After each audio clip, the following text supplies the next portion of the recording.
Hello my beautiful divine souls, कैसे हैं आप सब। आई होप आप सब बहुत बढ़िया होंगे। आप सभी का स्वागत है डिवाइन हीलिंग विजडम चैनल पर। करंट एनर्जी अपडेट जो डिवाइन मैस्कुलाइन की और डिवाइन फेमिनाइन की है। इस टाइम पर अगर मैं डीएफ की बात करूं तो डीएफ अपने आप पर, अपने काम पर पूरी तरह से फोकस्ड है। कहीं ना कहीं डिवाइन फेमिनाइन अब अपने आप को पूरी तरह से बैलेंस करने का प्रयास कर रही हैं और अपनी लाइफ के अंदर आगे बढ़ने का प्रयास कर रही हैं।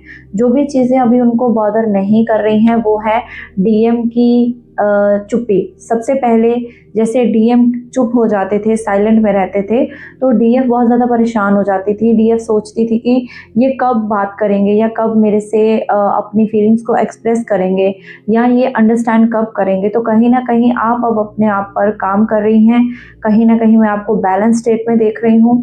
आप बिल्कुल भी अपने डीएम की एनर्जी के लिए क्रेव नहीं कर रहे हो और पूरी तरह से अपने काम पर फोकस्ड हो। और बट फिर भी अभी मैं जो एक चीज़ आपकी लाइफ के अंदर देख रही हूँ वो है, अभी भी कभी कभी आप अपने डिवाइन मैस्कुलाइन को स्टॉक कर रहे हो, चेक कर रहे हो। कहीं ना कहीं जैसे 10-15 दिन तक तो आप बैलेंस रहते हो, फिर से आपका मन करता है कि मैं उसको स्टॉक करूं, उसकी डीपी देखूं, उसका व्हाट्सएप स्टेटस चेक करूं, लास्ट सीन देखूं। तो ये अभी आपकी चीज़ें बार बार सरफेस पर आ रही हैं। तो यहाँ पर आपको क्या करना है, अपने डिवाइन मैस्कुलाइन को बार बार चेस नहीं करना है, क्योंकि स्टॉकिंग अगर आप जितनी देर करते रहोगे आपके डिवाइन मैस्कुलाइन की अवेकनिंग उतनी ही डिले होती रहती है। डीएम जो है, मुझे यहाँ पर दिख रहा है कि अपनी लाइफ में एक तरह से हमेशा जब उनकी लाइफ में चीज़ें हार्ड होने लगती हैं, जैसे उनकी चीज़ें बिखरने लगती हैं या जो ट्रुथ है वो रिवील होने लगता है, या डीएफ जब कोई कमिटमेंट मांगती है, सॉलिड कन्वर्सेशन चाहती है, तो डीएम कहीं ना कहीं वहाँ से भागने लगते हैं, एस्केप करने लगते हैं। दे नो दैट कि जब वो चीज़ें डिफ़िकल्ट होती हैं तो मैं वहाँ से निकल लेता हूँ पतली गली से। तो ऐसा डिवाइन मैस्कुलाइन करते हैं और उनको इस चीज़ का पूरी तरह से एहसास है। कहीं ना कहीं आप अब अपने डीएम को पूरी तरह से मिरर कर रहे हो। आप अब एक ऐसी एनर्जी में हो, एक पूरी तरह से एक जैसे होता है एक फिनिक्स की एनर्जी, एक पूरी तरह से राइसिंग एनर्जी को मैं देख रही हूँ। बहुत सारे बर्ड्स आजकल आपको दिख रहे होंगे, बहुत सारी मे बी इस टाइम पर आप किसी डे टू डे लाइफ में बर्ड्स को फीड भी करवा रहे होंगे, कि मैं यहाँ पर पिक कर पा रही हूँ। आपकी जो लाइफ के अंदर अब आउटकम्स हैं, आपने उनके लिए एक्सपेक्टेशंस छोड़ दी हैं। आपको पता है कि yes, I accept my journey, I accept my divine masculine the way he is, but I will not let him chase. मैं ना उसको चेस करने दूंगी खुद को, ना ही अपने आप को बोलूँगी कि मेरे डिवाइन मैस्कुलाइन को चेस करो। बट फिर भी जब आपकी ये जो एक तरह से इंटरनल एनर्जी है ना, कहीं ना कहीं आपका मन करता है फिर भी डीएम की तरफ भागने का, डीएम को देखने का, डीएम की आवाज़ सुनने का, या फिर आप कहीं ना कहीं किसी तीसरे पर्सन से उनकी कोई ना कोई लाइफ में क्या चल रहा है ये देखने का प्रयास करते हो, जानने का प्रयास करते हो कि उनकी लाइफ में क्या है, वो क्या कर रहे हैं, वो थर्ड पार्टी के साथ कैसा चल रहा है उनका। तो आपको यहाँ पर यही गाइडेंस दी जा रही है कि जो भी अभी आपके अंदर ब्लॉकेजेस हैं, आप इन चीज़ों की वजह से अपने डिवाइन मैस्कुलाइन को एक्टिवेट नहीं कर पा रहे हो। आपको ये जर्नी जो मिली है चेजिंग की नहीं है। किसी भी तरीके से अपने डीएम को चेस करना बिल्कुल नहीं करना है आपको, क्योंकि अगर आप उनको चेस करोगे तो आपके डिवाइन मैस्कुलाइन की जो लेसन लर्निंग का प्रोसेस है, या फिर जो उनको क्लैरिटी मिलने वाली है इस जर्नी में, या थर्ड पार्टी से जो उनको लेसन मिलने वाले हैं, वो कभी भी स्टार्ट नहीं होंगे। आप जितना उनकी लाइफ में ताक झांक करोगे उतना ही वो थर्ड पार्टी के साथ आपको स्टेबल दिखेंगे, उतना ही हैप्पी दिखेंगे, उतना ही आप फोटोज़ जब उनकी देखोगे उतना ही आप डीप पेन में जाओगे। तो वहाँ से आपकी फिर जो रिफ्लेक्शन है वो स्टार्ट होती है। वहाँ से आप अपने डीएम को वो मिरर करते हो कि yes, I am in the chasing energy, मैं तुम्हारे लिए क्रेव कर रही हूँ। तो वहाँ से आपके डीएम फिर आपको मिरर दिखाते हैं कि अपना इशू हील करो। तो यहाँ से जो फिर एक तरह से आप डीप इमोशनल पेन में चले जाते हो, आप उनको जब स्टॉक करते हो, उनके बारे में जानते हो, तो ये चीज़ें आपने नहीं करनी है। कहीं ना कहीं अगर डीएम की बात करूँ तो इस टाइम पर डीएम की लाइफ में जो थर्ड पार्टी है वो उनको पूरी तरह से एक तरह से लेसन लर्निंग दे रही है। सरफेस पर चीज़ें कैसी भी हों, बट इंटरनल लेवल पर, डीप लेवल पर जो चीज़ें हैं वो बिल्कुल भी स्मूथ नहीं है। थर्ड पार्टी के साथ उनका रिलेशनशिप बिल्कुल ही एक लाइक जैसे एक टाइम बाउंड होता है ना, कि इनसे इंसान के साथ इतनी देर रहना ही है। कहीं ना कहीं डीएम को वहाँ से मैं भागता हुआ, वहाँ से मैं बचता हुआ देख रही हूँ। कहीं ना कहीं वो अपने उन चीज़ों के प्रति वो जो एक्शन ओरिएंटेड होना चाहते हैं वो नहीं हो पाते हैं। मे बी थर्ड पार्टी के डर से थर्ड एनर्जी जो है उनको कंट्रोल करने का प्रयास करती है।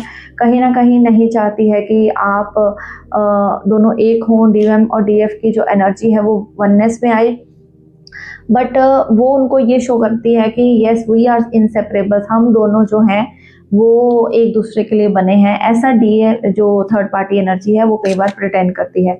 बट इंटरनल लेवल पर डीएम की अगर मैं बात करूँ तो डीएम को रियलाइजेशन है, डीएम को रियलाइजेशन है कि उनका परफेक्ट मिरर कौन है।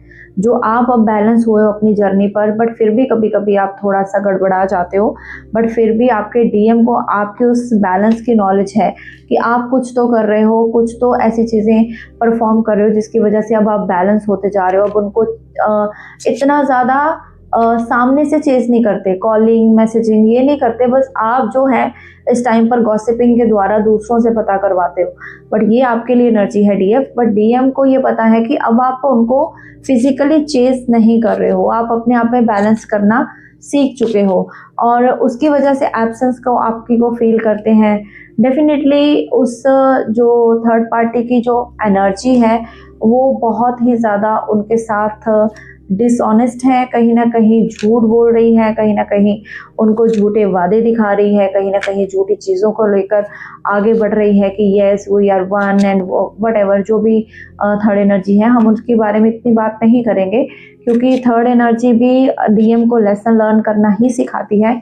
कहीं ना कहीं जो डीएफ लेसन नहीं दे पाती है वो काम होता है थर्ड पार्टी एनर्जी का, उनको लेसन देना। तो यहाँ पर यही हो रहा है, और डीएम आपसे कहीं ना कभी कांटेक्ट या किए होंगे, और उनको और आपको यही बोला जा रहा है कि आपको अगर उनसे बात करनी है तो आपको सिंपली एज अ कोई भी बात थर्ड पार्टी के रिलेटेड नहीं करनी।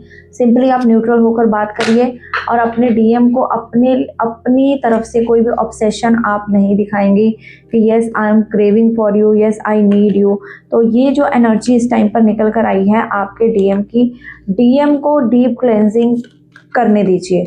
डीएम की लाइफ में जितनी देर तक डीप क्लेंजिंग नहीं होती, उनको लेसन नहीं सीखते, उनको एक ट्रू डिवाइन मैस्कुलाइन की एनर्जी में वो नहीं आते, तब तक डिवाइन फेमिनाइन को अपने ऊपर कंट्रोल करना पड़ेगा और उनको एक तरह से लेट गो करना पड़ेगा।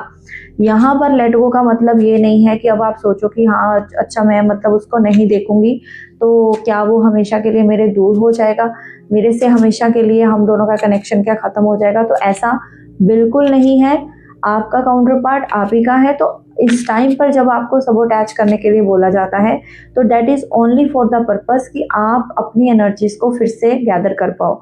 ये जो बार बार आप अपनी एनर्जी को खो देते हो ना डीएम को चेस करने में, डीएम के बारे में पता करने में, वहाँ से आपकी एनर्जी डाउन होना स्टार्ट होती है, जो कि फिर डीएम के लेसन लर्न के लिए, डीएम की अवेकनिंग के प्रोसेस में ऑब्स्टेकल क्रिएट करती है। तो आप उसको चेस नहीं करेंगे, अपनी एनर्जीज पर, अपनी जो भी चीज़ें हैं उस पर वर्क करेंगे, इनर वर्क पर ध्यान देंगे। अपनी ब्लॉकेजेस क्या हैं उसके देखिए। सबसे बड़ी तो ब्लॉकेज मुझे डीएफ की यही दिख रही है कि आप बहुत ज़्यादा इधर उधर से, उनके फ्रेंड से या किसी से पता करवाते हैं, तो ये आप मत कीजिएगा, क्योंकि ये आपकी जर्नी के लिए ये चीज़ ब्लॉकेज हो सकती है।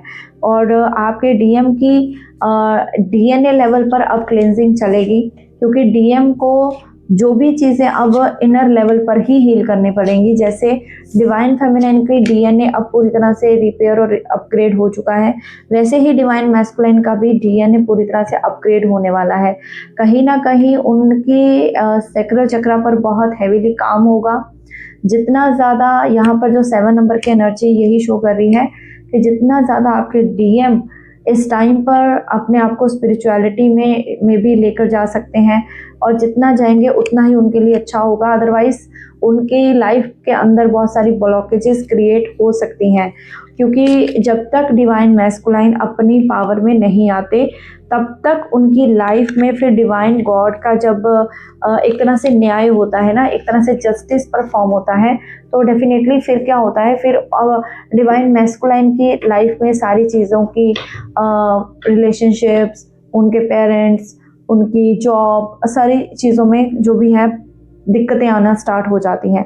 तो यही मैं देख रही हूँ कि इस टाइम पर डीएम की लाइफ में जो उनका सैक्रल चक्र है उस पर काम किया जाएगा कहीं ना कहीं। अब अगर आप अपने थ्रोट चक्रा पर काम कर रही हैं तो आपको थर्ड आई पर काम करने के लिए बोला जा रहा है कि जितना हो सके अपनी इंट्यूशन पावर को बढ़ाइए। जैसे जैसे आपकी इंट्यूशन बढ़ेगी, थर्ड आई चक्र एक्टिवेट होगा, उतनी ही टेलीपैथी आपके डीएम के साथ स्ट्रॉन्ग बनती जाएगी। आपको ये बार बार स्टॉक करने का, बार बार ये जो मन करता है वो नहीं करेगा।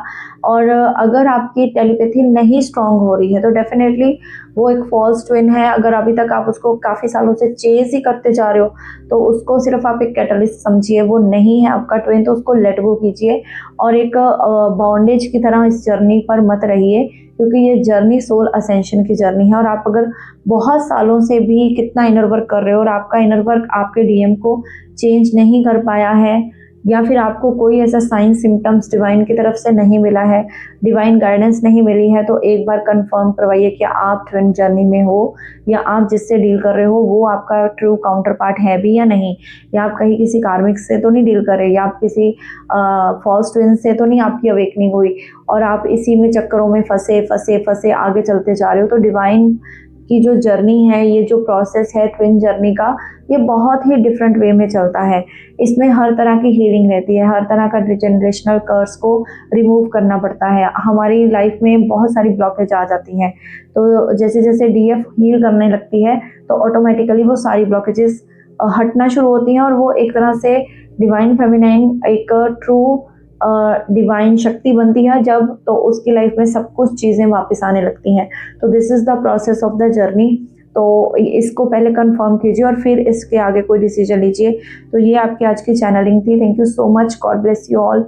ओम साई राम, हरे कृष्णा, हर हर महादेव।